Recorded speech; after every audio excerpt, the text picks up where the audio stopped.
In this video we're going to look at velocity time graphs, and we're going to be looking at two body problems. Now these are like catching up problems would be another way of saying this, where you've got a car maybe is going along at a certain speed and a motorbike is trying to catch up to it. So we can use velocity time graphs to visualize the situation a little bit easier and work out, solve the problem. This first example says a van is traveling at a constant velocity of 150 meters per second along a stretch of road. The moment it passes a car, the car accelerates uniformly from rest at 8 meters per second squared. Draw a VT graph to show the journeys of the two vehicles and determine the time that the car catches up to the van, and find the distance traveled by the car during this time. Okay, we've got our velocity time graph axes drawn here. I'm just going to mark in, this is, and I'm just going to label this is my van. So it's going at a constant velocity of 150 meters per second. At the time 0, your car starts from rest and it accelerates uniformly, so that means at a constant, a straight line. And I'm going to say this is my car, and I'm going to say let them meet at a time capital T. So that's when they are going to meet. So that's my diagram, and remember we'll just say what, and we're going to look at the situation down below. So here we're just going to say, I'll say it up here, sorry, let them meet at time t seconds. So once t seconds have passed, that's when these things are going, these two bodies are going to meet. Okay, if we have a look at this then, and we will look at the car and we'll look at the van, and remember they will meet then if the car has taken off at exactly the same time. The van's gone past the car, and then as soon as the van goes past the car takes off, so that they've been going for the same length of time, and they will meet again whenever this area from here to here, this square, or sorry, this rectangle is the same as the area of this triangle. And that is because the car and the van have to cover the same distance in this particular example.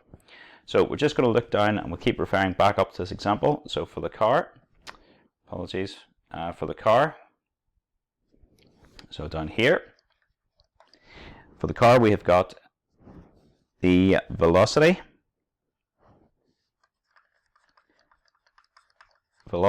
after t seconds will be, okay, let's think about this, the velocity after t seconds. So it's accelerating at a rate of 8 meters per second square. So every second its velocity goes up by 8 meters per second. So after t seconds, it's going to be 8 times t.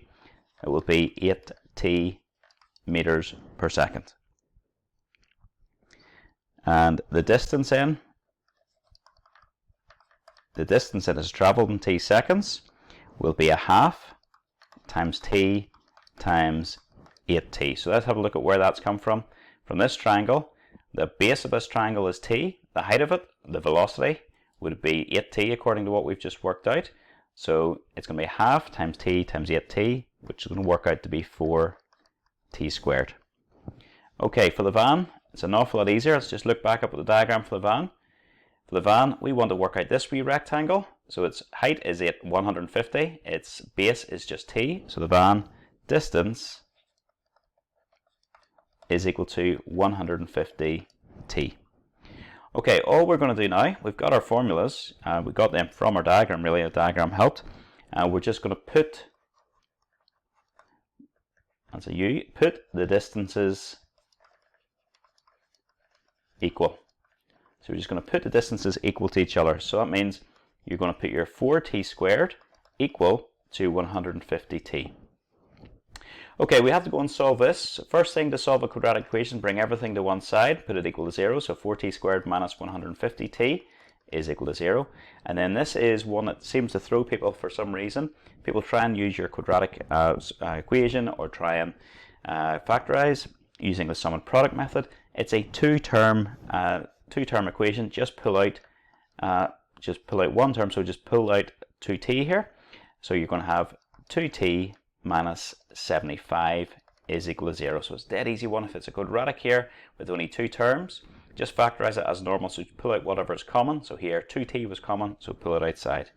Now this means the first bit is equal to 0, so 2t equals 0, or else 2t minus 75 is equal to 0. So 2t equals 0 means t is equal to 0, or 2t minus 75 is equal to 0 means 2t is equal to 75, which means t is equal to 37.5 seconds. Okay, let's just think about that. Remember, they were at the same place initially, so when t equals 0, or they were in the same place 37.5 seconds later. Read the question again. Have we answered it? It says determine the time when the car catches up. So we've got that. That was 37.5, and find the distance traveled by the car during this time. So we're just going to look at our car. For the car, it was the distance was equal to 4t squared. So that's just going to be 4 times 37.5 squared. Do that on your calculator and see what you get. So it's 4 times 37.5 squared, which works out to be 5,625 meters, and that's it. Okay, just so you know, in this particular one, you could have just done 150 times t, as the distance of the van and the car were the same. But it's just easier, I suppose, to use the distance of whatever, the formula for the distance for whatever we're talking about. So we're talking about the car, so just use its formula, and that's it. Okay, in this example it says a getaway car flees the scene of a bank robbery, passing a stationary police car at a donut stand. After 5 seconds, a police car pursues a getaway car. The getaway car passes a police car at 30 meters per second and accelerates uniformly at a rate of 5 meters per second squared.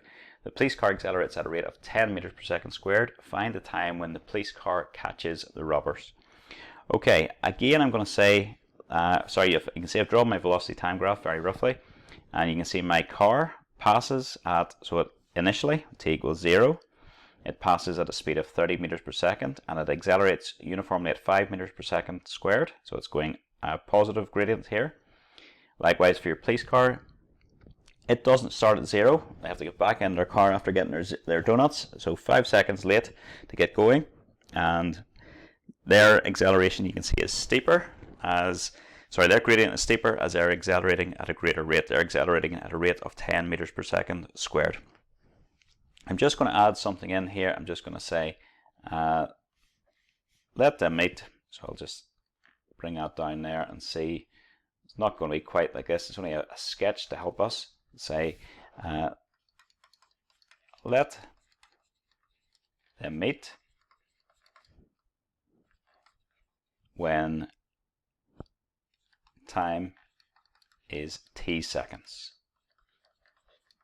Okay, right, we're going to do the same as we did in the last one. We're going to set up our equations. So we're going to look at we've got our car, and we've got our police, and then we're going to find distances for each of these, and then put them equal. Okay, for the car, the velocity after t seconds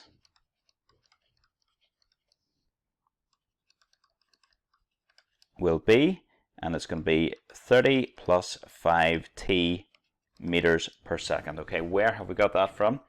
So he starts at 30, and then he's going, 30 is his initial speed, and then it's increasing in speed by 5 meters per second each second.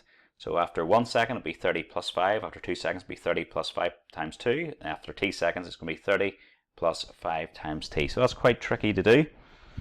Your distance then, and this is using our trapezium rule formula. If you have a look at this wee shape here, this is our car. This is a trapezium. This parallel side is 30. This parallel side is 30 plus 5t we've just worked out. Perpendicular distance between them is t. So that's where that comes from. So a half, one side we said was 30. The other side was 30 plus 5t. And the other side, the perpendicular distance between them, was t. So just tidy it up. That's going to be a half times 60 plus 5t times t, which is going to be 30t plus 2.5 t squared. Okay, for the police car, same idea, but the police car has not traveled for as much time, so we'll just say police police car travels for 5 seconds less. So the car traveled for t, police car travels for t minus 5 seconds. So velocity after t minus 5 seconds is going to be 10 times t minus 5. Remember, the acceleration was 10, so it means that every second the velocity is going up by 10 meters per second. So it goes up 10, 20, 30, 40, 50, 60, or 10 times whatever number of seconds. So 10 times the t minus 5. So that means our distance, again, let's have a look at it. It's going to be it's just a triangle. It's a half times the base, which is going to be t minus 5 times the height. So that's just a half times the base, which is t minus 5, times the height, which is 10 times t minus 5 again. And if you do that out, what you're going to get is 5 times t minus 5 upon t minus 5. And a couple of lines of working out to get this done. That's going to be t squared minus 10t plus 25. And then we're just going to multiply it all by 5 to give you 5t squared minus 50t plus 125. Okay, your last bit of this is to put the distances equal. So put the distances equal. And then from here on in, folks, it's just algebra. So you've got 30t plus 2.5t squared is equal to 5t squared minus, that should say 50t down here, minus 50t plus 125. Bring that all to one side, tidy up, see what you get. You'll get 2.5t squared minus 80t and just plus 125. Okay, I will divide through by 2.5 just to make it a wee bit easier. That's going to be t squared minus 32t plus 50. And we will just go with this one. We use our quadratic equation, so t is equal to 32 plus or minus the square root of minus 32 squared minus 4 times my a, which is 1, times my c, which is 50, all divided by 2a, which is just 2. So that means t is equal to, tidy it up, that's going to be 32 plus or minus the square root of 824 all over 2. And I'm just going to say ignore the negative, because you're not going to have a negative time. Ignore the negative, which gives you t is equal to 30.35 seconds. I'm just going to check, have I got to 2 decimal places? What have I done? So that's 32 plus square root of 824 and then divided by 2. Yep, so just say put in brackets, I really should have had that in my notes, that was to 2 decimal places. Okay, just go back up, good practice, go back up to the start. The question again, read it, make sure you've answered it. Find the time when the police car catches the robbers. So, right, so this was 30.35 seconds after the car started. So it's not very clear in the question. Does it mean after does it mean after how long has a police car been going, or how long has a getaway car been going? So just put that in, just say so police car catches up after the car had been traveling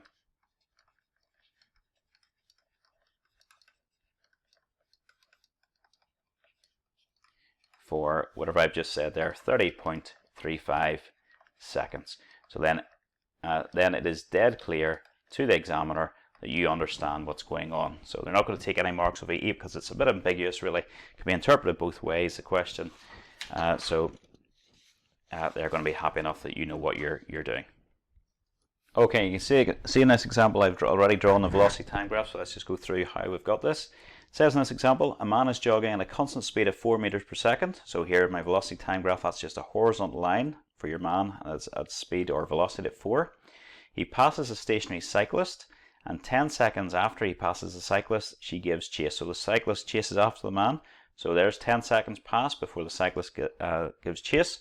The cyclist accelerates uniformly for 6 seconds, so from 10 plus 6 up to 16 seconds, until she reaches a speed of 9 meters per second. So she goes from 0 up to 9 meters per second in 6 seconds. She maintains this speed until she reaches a jogger. Calculate the time taken for the cyclist to reach the jogger and the distance travelled by the cyclist when she reaches the jogger. So this distance, the last bit, is going to be this area on this graph. Okay, first of all, we're going to look and see, look at this diagram. You can see again, I've said let them meet at time t seconds. So if we jump down and we say, oh, sorry, get rid of that, we don't need that. We'll say the man's distance is just going to be 4 times t, so just 4t. And then we'll look at the cyclist.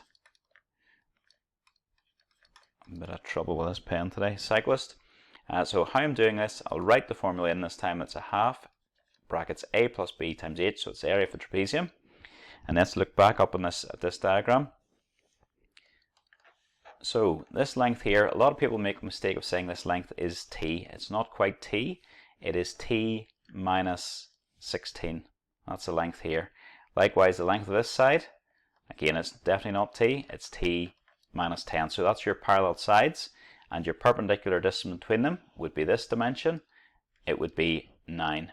So that's where we're getting all of this from. So it was a half. What I've just said was t minus 16 plus t minus 10, and that was times 9. So just tidy it up. It's a bit of a mess. That's a half upon 2t minus 26 times 9. I'll multiply in by the half. Will give me t minus 13. Oh, need my brackets. T minus 13 times 9, which is 9t minus 117. Now, again, exactly the same thing. We're just going to put the distances equal.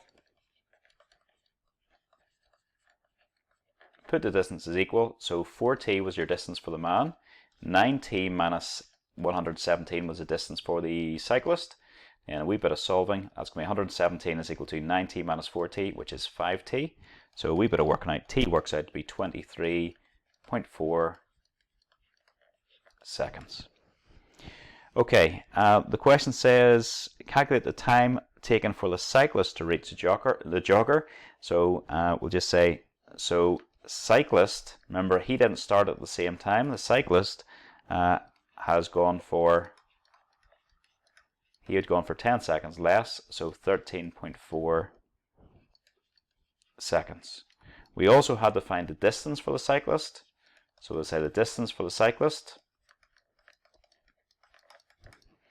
is just going to be equal to, right, I said at the start of this question, the distance for the cyclist is just the area of this trapezium. I'm absolutely right on that.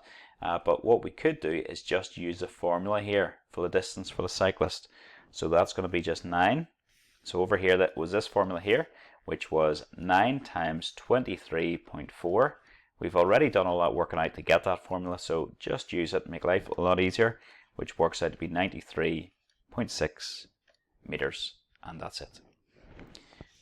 Okay, that is all of our notes on velocity time graphs, distance time graphs, displacement time graphs, velocity time graphs, and then what we've just done is velocity time graphs, but they were two body problems, and another name for this is catching up problems, as very often it's something chasing something else, trying to catch up.